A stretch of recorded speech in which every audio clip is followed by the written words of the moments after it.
Okay, hi. My name is Scott Bevan, and I'm going to tell you about the time that I went to Comic Con for the very first time back in 2000 something or other, uh, with my very good friend Kent, and sitting there behind the booth at a table about so big, with little books and things on it that I was selling because I was trying to be a comic book artist at the time. I was doing quite well, and a gentleman came up to me and he gave me a koala bear, which I thought was a strange thing to do, but he was from Australia, and apparently that's something that they have in Australia is koala bears. It wasn't not a toy koala bear, about this big, and it clipped to your clothing.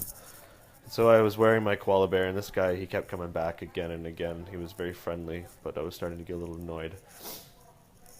Next day, it's a 5-day convention. He comes back with a friend of his who is also Australian, and and we get to talking. And I asked how they know each other. I assume they were traveling together, but no, they just happened to run into each other, and they became friends because they were both Australian, which I thought was interesting because they could recognize each other's voices. They said, "I know where you're from. You're Australian." We talk funny to each other, so they became friends, and they hung out for the rest of the trip. And I thought this was very interesting because here I am, a Canadian in America, and I can't tell other Canadians, and I know for a fact that I'm sitting with other Canadians around me in the surrounding area, but I can't distinguish them just from their voices. I can't tell an American from a Canadian. And so I started inquiring, and of course, every American I talk to knows instantly that I'm a Canadian by the way that I speak. They said I sounded the most Canadian of all the Canadians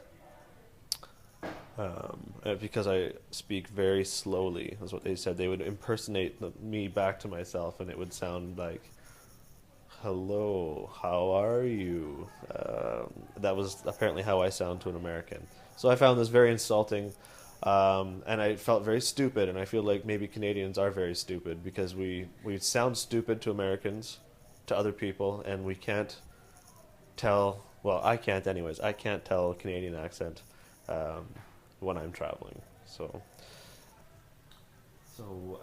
Anyways, Comic Con down San Diego, I decided to go fishing for some tuna. I thought that'd be a good place to catch some tuna. I'd always heard that tuna fishing was a enjoyable pastime, and I'd recently eaten some sushi with some tuna. It was very delicious. So I took my fishing pole, my $300 fishing pole that I bought while I was there, knowing that I would only, probably have this one opportunity. So I took it down to the dock, and I cast my line in the water, and I started reeling it in. Nothing. A gentleman came to me and told me I couldn't fish here, so I had to find a new place to fish. So I took my rod down to Ocean Beach, where there was a bunch of seals and some rocks, and the waves were crashing in.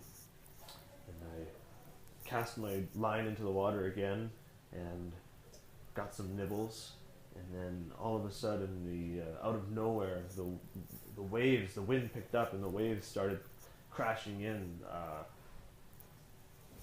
Just a wall of water, 8,000 feet high, crashed into me and threw my body onto the rocks, and blood and bones sticking out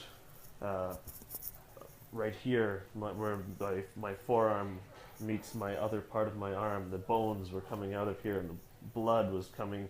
And so I abandoned I somehow I swam to safety, and I got out of the water. I pulled my body up out of the water, and I caught a cab back to my hotel where I was staying.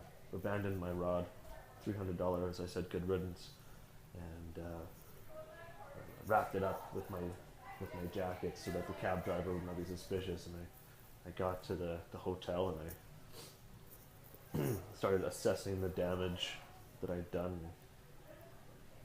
I decided to have a shower. I turned on the water, hot water, and I just kind of sat there on the floor, kind of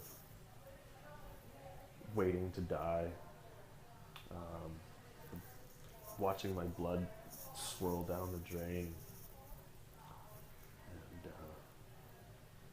And 20 minutes passed,